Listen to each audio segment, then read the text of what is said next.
सदगुरु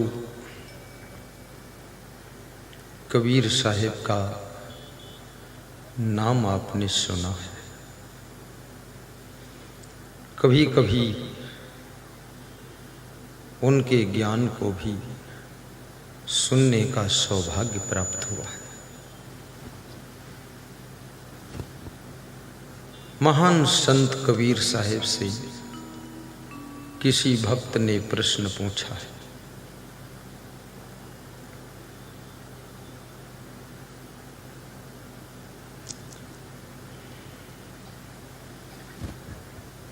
कि संसार में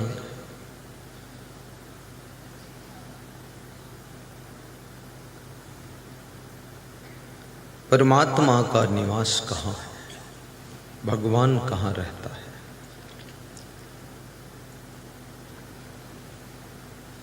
कबीर कहते हैं, कस्तूरी कुंडली बसे मृग ढूंढे बन माही, ऐसे घट घट राम है दुनिया जाने नाही। कबीर कस्तूरी और मृग का उदाहरण देते हैं। मृग की नाभि में कस्तूरी होती है और विचारक कहते हैं जब कस्तूरी पक जाती है तो उसमें से खुशबू आने लगती है और उस खुशबू को पाकर मृगा पूरे वन में दौड़ता है, वो कस्तूरी को ढूंढने लग जाता है। दौड़ते दौड़ते भटकते भटकते वो मृगा थक जाता है और गिर पड़ता है और गिरने के बाद फिर उठ नहीं पाता है, क्योंकि मृगा के घुटने नहीं होते और मृगा की मृत्यु हो जाती है। कस्तूरी की तलाश में मृगा का अंत हो जाता है। देखिए टीवी स्क्रीन में मृगा आया है, आया आ गया है। कबीर कहते हैं, ऐसे ही मनुष्य सुख ढूंढता है, परमात्मा को ढूंढता है, ईश्वर को ढूंढता है, शांति को ढूंढता है। ढूंढते ढूंढते ढूंढते ढूंढते भटकते भटकते मनुष्य की जिंदगी की शाम आ जाती है, जीवन की अंतिम बेला आ जाती है। न भगवान मिला, न परमात्मा मिला, न सुख शांति मिली। दौड़त दौड़त दौड़िया जहाँ तक मन की दौड़, दौड़ थका मन थिर भया वस्तु ठौर की ठौर। कबीर कहते हैं, दौड़ते दौड़ते वहां तक दौड़ लगाती जहां तक मन दौड़ पाया, वहां तक शरीर भी दौड़ता रहा, लेकिन मंजिल नहीं मिली। दौड़त दौड़त दौड़िया जहां तक मन की दौड़, दौड़ थका मन थिर भया वस्तु ठौर की ठौर। वस्तु तो पास की पास में ही थी, वो दूर थी ही नहीं, और वस्तु हम बाहर ढूंढ रहे थे। वस्तु अंते खोजय अंते, क्यों करियावे हाथ, सज्जन सोई सराहिए, जो पारखे राखे साथ। वस्तु कहाँ है, हम ढूंढते कहाँ हैं। कबीर कह रहे हैं, सज्जन और ज्ञानी वह है जो पारख दृष्टि अपने साथ में रखता है और परख लेता है और उस वस्तु को पा लेता है जिसको ढूंढ रहा था।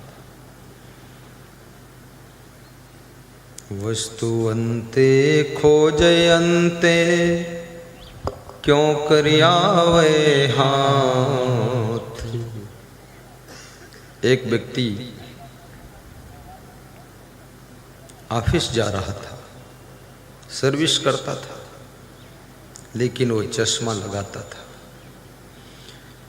कुछ लोग चश्मा शौक में लगाते हैं और कुछ लोग चश्मा लगाना तो नहीं चाहते हैं, लेकिन आँखों को आवश्यकता है, नंबर आ गया है इसलिए लगाते हैं। पर चश्मा एक झंझट है, चश्मा एक झंझट है। जिनको चश्मा नहीं लगा वो बहुत अच्छे हैं, जिनको लग गया वो झंझट में फंस गए। बहुत झंझट है।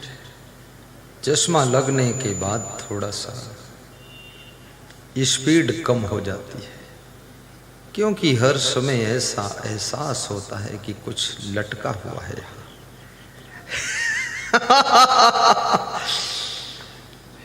इसलिए गुरु कृपा रहे, जिनको चश्मा ना लगे तो अच्छा है। और चश्मा उस व्यक्ति का खो गया। ऑफिस जाने का समय हो गया, हड़बड़ी होने लगी, चश्मा नहीं मिल रहा। पत्नी को बुलाया और पत्नी से कहा चश्मा ढूंढो। पति का कोई सामान खो जाता है, पत्नी को तुरंत बुलाकर कहता है मेरा चश्मा ढूंढो, चप्पल ढूंढो, जूता ढूंढो और मेरा थैला ढूंढो। पत्नी होती ही इसीलिए है कि वो पति को भी संभाले और पति का सामान भी संभाले। और पत्नी को ये ध्यान रखना चाहिए, केवल ऐसा नहीं कि पति ही पति को भी संभालना है और पति का सामान भी संभालना है। और जितना ज्यादा तुम संभालोगी, फिर तुम्हारा पति उतना ही ज्यादा तुमको संभालेगा, क्योंकि पत्नी को भी संभालना पड़ता है। पत्नी को यदि न संभालो तो पत्नी भी दुखी हो जाती है, पत्नी को भी थोड़ा प्रेम देना पड़ता है, थोड़ा लाड़ प्यार करना पड़ता है। कितने लोग पति पत्नी बुढ़ापे में भी ऐसे आपस में बातें करते हैं जैसे लगता है कि अभी 22 साल के ही हैं। पत्नी भी खुश हो जाती है, भले भी बूढ़ी हूं लेकिन आनंद तो 22 साल वाला ही है।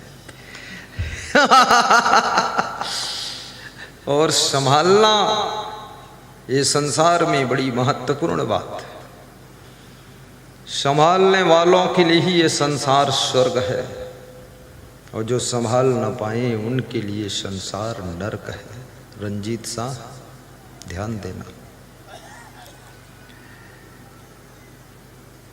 पशुओं को भी संभालना पड़ता है, गाड़ी को भी संभालना पड़ता है। कितने लोग गाड़ी तो खरीद लेते हैं लेकिन गाड़ी को संभालना नहीं आता है। गाड़ी बार बार लड़ती भी है, गाड़ी बार बार बिगड़ती भी है, और गाड़ी गंदी भी रहती है। गाड़ी खरीदना आसान है लेकिन गाड़ी को संभालना कठिन है। शादी करना आसान है लेकिन पति को संभालना बहुत कठिन है। पति को संभालना ऐसे है जैसे मत वाले हाथी को संभालना कठिन है। कि पति कोई कम खतरनाक नहीं होता है। पति को अगर सावधान न रहो तो तुम्हारे तो नाम का पति रहेगा, न जाने इधर उधर अता पता किधर जाएगा। क्योंकि पति लोग हमेशा बाहर घूमते रहते हैं, और बाहर घूमने वालों को बाहर की हवा यदि लग गई तो कितनी दवा खिलाओ फिर भी बीमारी जाएगी नहीं।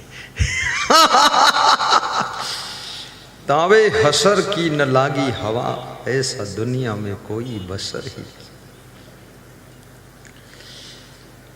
पति तुम्हारा राष्ट्रपति बन जाए तो चिंता की बात नहीं, पति लखपति बने, करोड़पति बने, अरबपति बने, खरबपति बने तो भी चिंता नहीं, लेकिन पति किसी दूसरी नारी का पति ना बने, अन्यथा बहुत बड़ा खतरा है।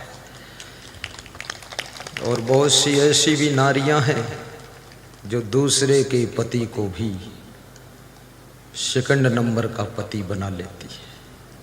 तुम्हारी गृहस्थी बिगड़ गई, तुम्हारा पति इधर उधर हो गया, इसलिए अपने पति को भी संभाल कर रखो, अपनी पत्नी को भी संभाल कर रखो, अपने शिष्य को भी संभाल कर रखो।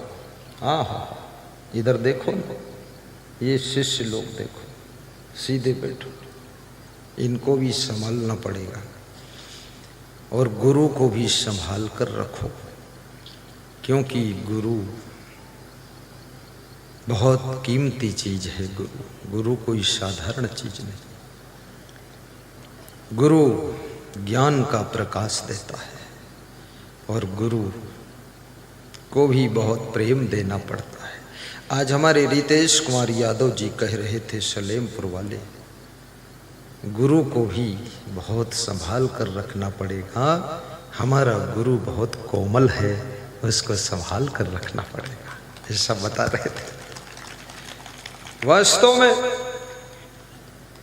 अपने बच्चों को भी संभालने की कला सीखो। ये बच्चे, इनके शरीर को भी संभालो।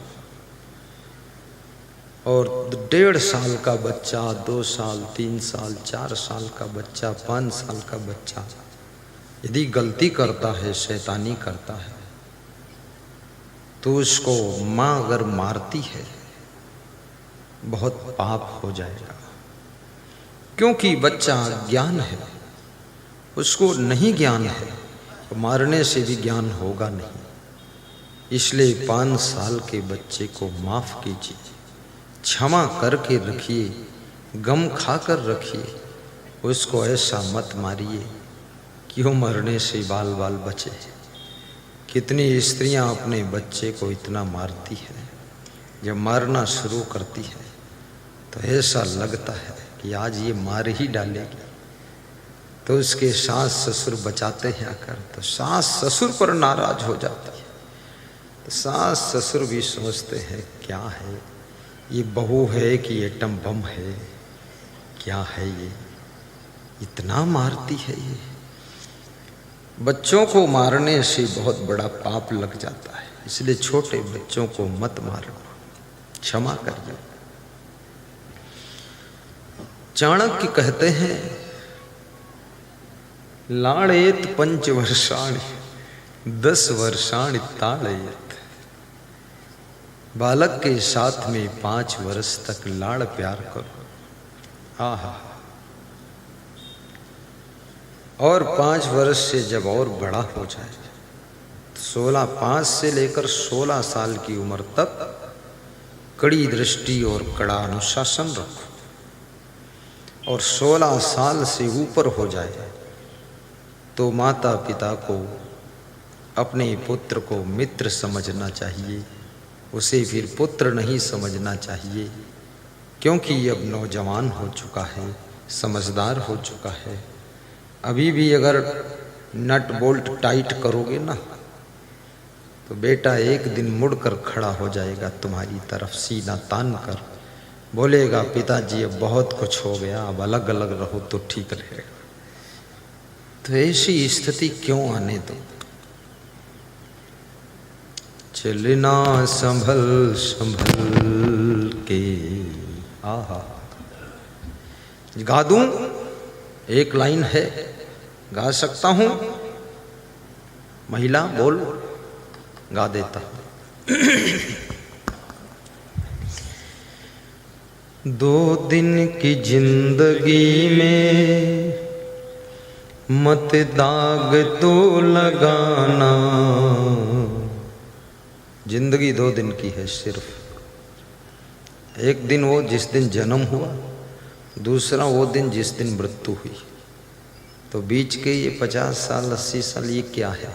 जिंदगी नहीं है। हाँ, ये तो गंदगी है सब। ये जिंदगी कहाँ है? ये तो सब उलझन, चिंता, टेंशन, दुख, तनाव, असमंजस, ये सब जिंदगी में इतना पीड़ा, इसका नाम जिंदगी है क्या? ना। 2 दिन की जिंदगी में हो सोना मत कोई, मत दाग तो लगाना, चलना संभल संभल के। आहा, 2 बार संभल संभल शब्द कहा गया है। चलना संभल संभल के। जहाँ ज़्यादा फिसलने वाली जगह होती ना, तो आपको डबल सावधान किया जाता है। संभल के संभल के संभल के 3 बार भी कह दिया जाता है। कवि कह रहा है, ये माया के संसार में संभल संभल कर चलना। आहा,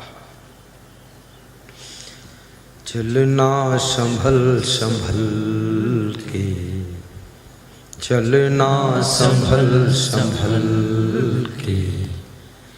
माया नगर यही है, चलना संभल संभल के।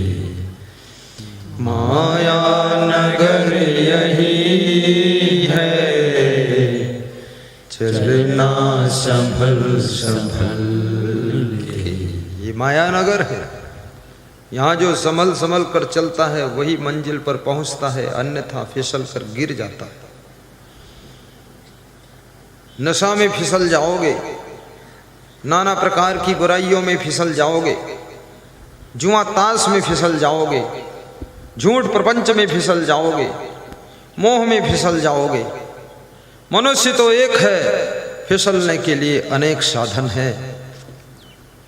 कहीं आंखों की चमक दमक में फिसल जाओगे, कहीं किसी की रूप सौंदर्य में फिसल जाओगे, याद रखना कहीं तो मोबाइल में फिसल जाओगे। आजकल का विद्यार्थी मोबाइल में फिसल गया, सब तरफ से माँ बाप बचा ले गए, अब मोबाइल में फिसल गया। रात में 12 बजे तक विद्यार्थी मोबाइल पिटर पिटर करता रहता है। माता पिता सोचते हैं ऑनलाइन पढ़ रहा है, वो ऑनलाइन, वो बेलाइन जा रहा है। बहुत खतरा हो गया है। विद्यार्थियों को भी संभलने की आवश्यकता है। मोबाइल में अनावश्यक टाइम बर्बाद मत करिए, मोबाइल में अपनी बुद्धि को चंचल मत कीजिए, अन्यथा याद रखना अभी तो माता पिता तुमको समझाते हैं, एक दिन वो आने वाला है कि माता पिता तो परलोक चले जाएंगे और तुम दुख के कुएं में गिर जाओगे, तब तुम पछताओगे कि माता पिता सही कह रहे थे। कितने विद्यार्थी अगर मोबाइल माता पिता ना दें तो आत्महत्या भी कर सकते हैं, जान खो देंगे, घर से भाग जाएंगे। माता पिता को भी लगता है दे दो मोबाइल, जीने दो इस गधे को, क्या किया जाए। बहुत मुश्किल का काम हो गया। दुनिया की कोई भी चीज आपको अपने कर्तव्य से विचलित ना कर पाए तो समझ लो इस संसार में तुमको जीना आ गया है।